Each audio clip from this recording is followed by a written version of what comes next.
Everybody, welcome to the Slasher Hour. I'm your host, Lurch. I'm Darkman. Sit back and crack yourself a cold one and enjoy. Today, we're joined by horror author Matt Miller. Thank you so much for being here.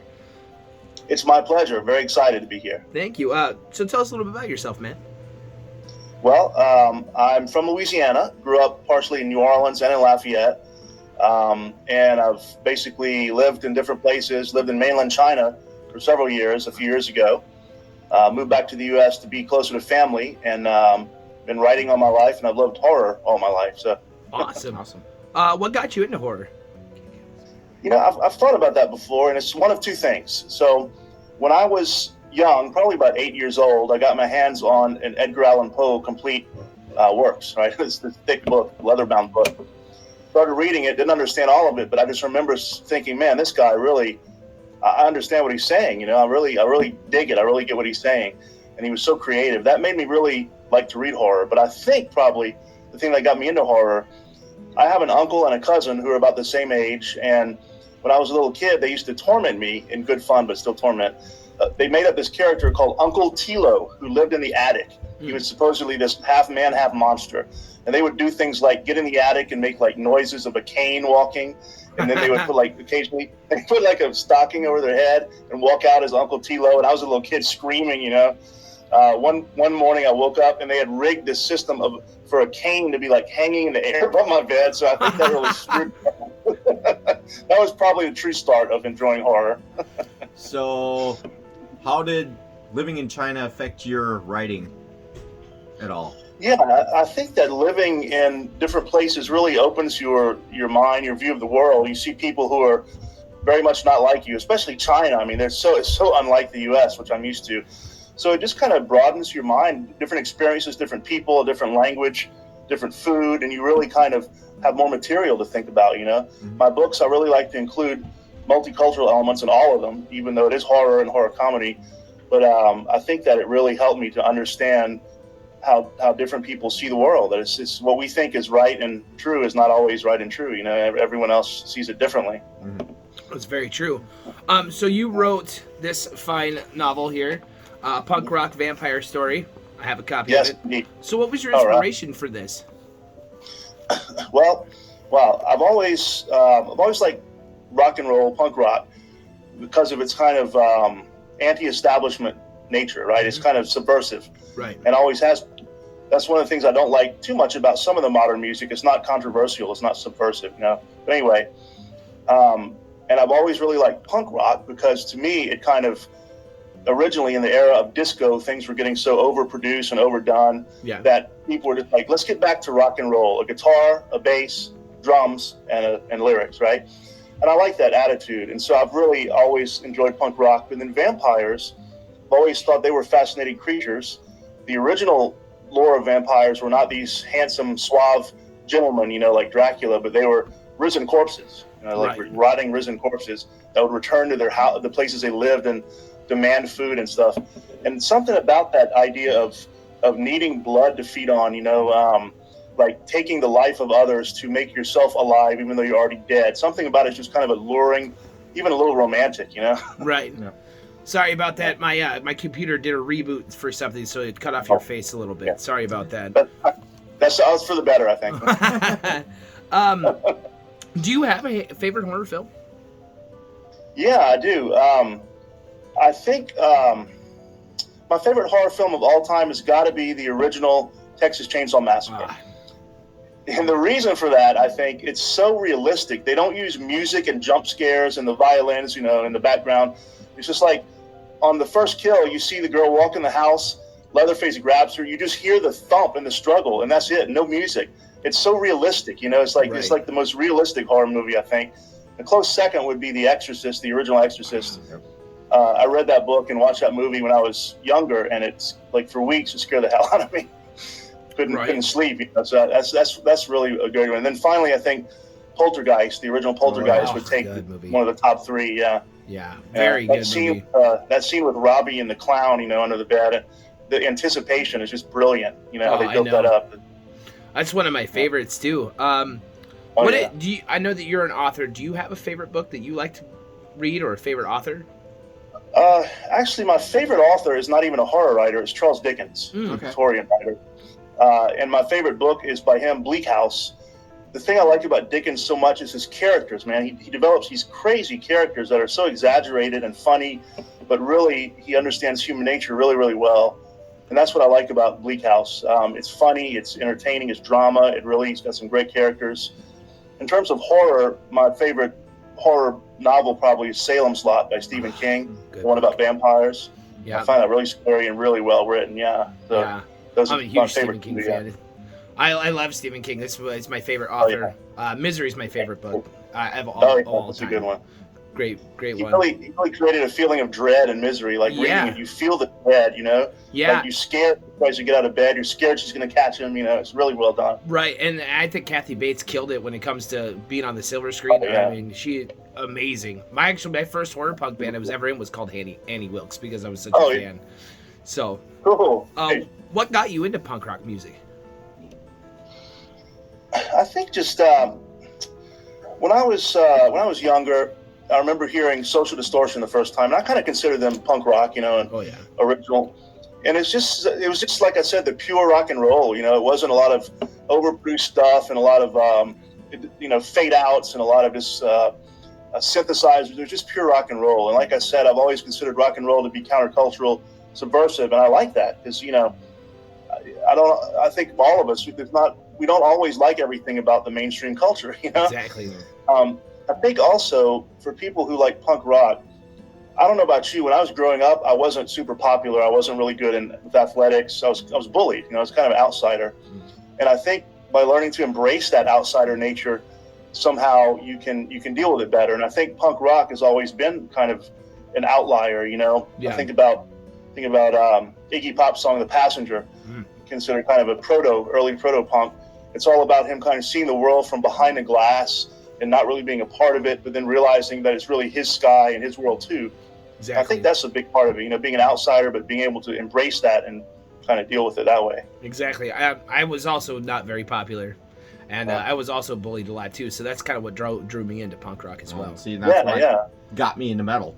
So True. Yeah, absolutely. Well, like suicidal tendencies and stuff like that. So Have you ever seen Social Distortion live? I have. I saw them in Baton Rouge a long time. I don't even forget the year, but they were fantastic. They were. I saw them in Milwaukee. I missed them like five years in a row. I kept missing them. Uh-huh. Moved out to Wisconsin. First year I was here, I went and saw them. Yeah. Absolutely breathtaking show. I mean, they put on a hell of a show. It's fucking one of the best shows I've ever seen. Yeah. Same. I think Mike Ness is just such a cool guy. He's just like everything about him embodies rock and roll. That's what he is. Exactly.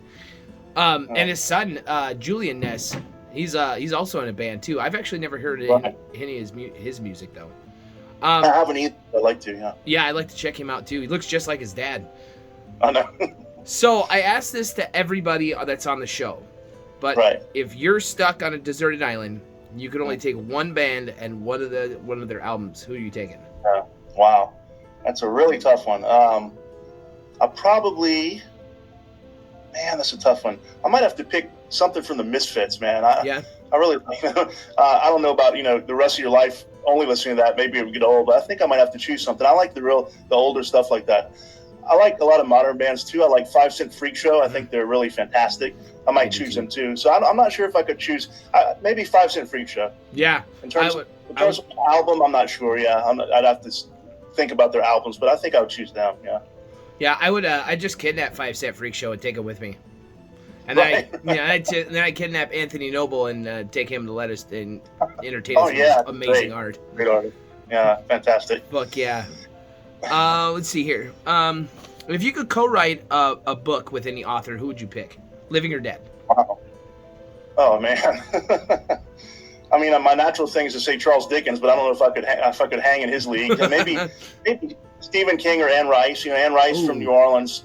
I liked her. I mean, she's deceased now, but I like her stuff a lot. Yeah.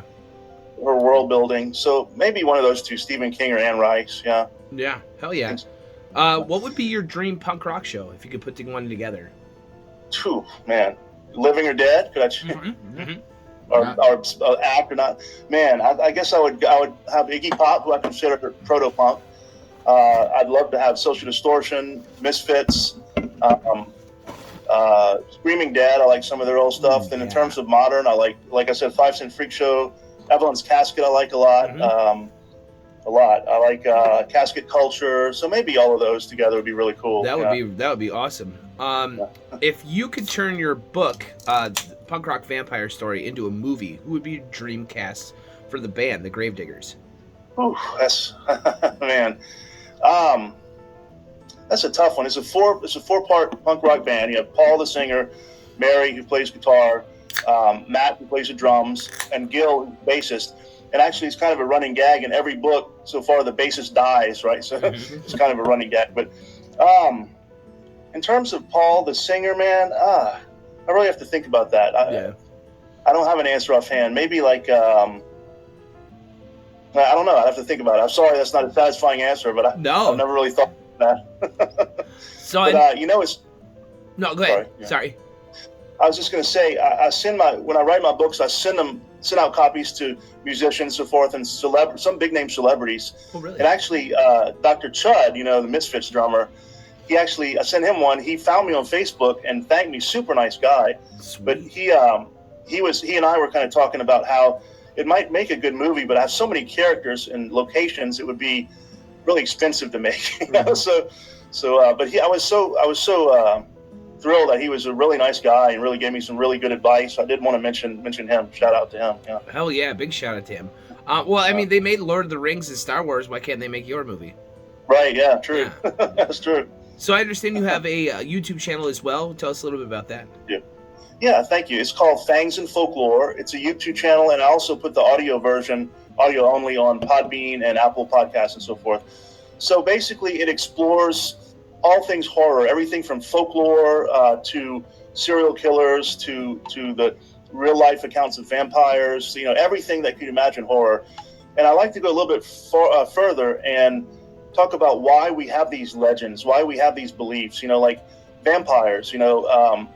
Maybe they're real, but if not, or either way, really, what led to the vampire lore? Why do we have this for so many thousands of years? What is it about the vampire, just as an example, that appeals to human nature, and the werewolf, kind of the wild side of man versus civilized nature? I like to look at that kind of stuff and really think about it. So philosophize a little bit.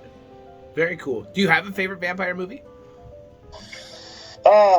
It's got to be The Lost Boys or Fright Night, one of those two. Probably The Lost Boy. My favorites as well.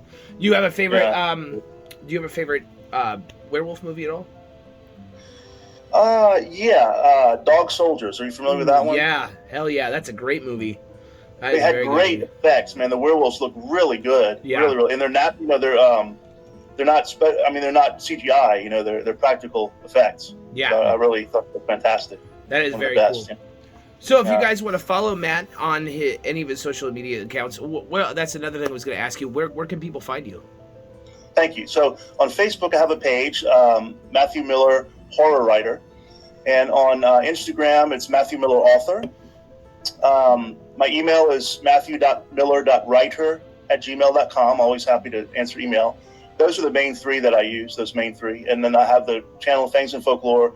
And then my books are on Amazon available. I have a new cover design that I like a little bit better. Oh, that's sweet. It's got redone. Kind of stands out a little bit more. That is sweet. And so they're available on Kindle, in paperback. And book 1 is available as an audiobook now, and book 2 will be in about a week. And then the volume 5 of the series should be coming out in a couple of weeks. So a lot of exciting stuff happening. Wow, that's amazing. So what is next for you? Well, this is a 6-part series. I've already written all 6. I'm just waiting for the editing. And the next book is a standalone book about Jack the Ripper, a novel, right? And then I'm starting a new series after that about this kid whose father is a cruise ship captain, and he travels around the world, and at every port of call, he runs into some kind of supernatural or monster or something, horror, and has to deal with it before they sail away. That's going to be the next series. That's amazing, man. I actually have your first copy of your first book. It's the only one I've read. I'm going to pick up the rest of them. I absolutely loved it. Thank you so much. Yes, thank you so much for being here. If you want to follow Matt on any of his social media's account and his YouTube page, they'll all be linked in the description box below.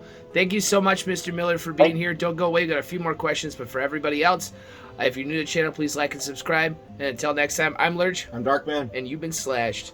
Thank you, sir. Thank you very much.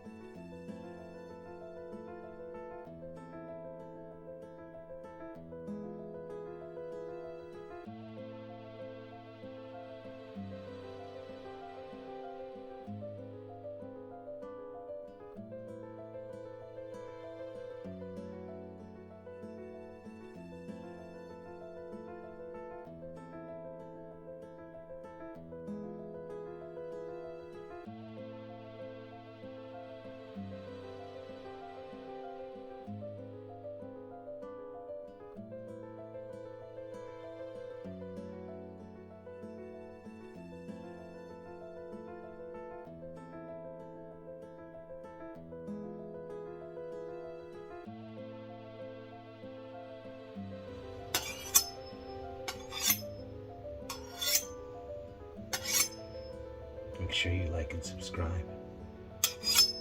Follow us on Facebook, Clintonville Slashers Club, and on Instagram, Frankenhooker Band. Links will be in the description box below. Slashers on the loose, Clintonville. Maybe next time I come for you.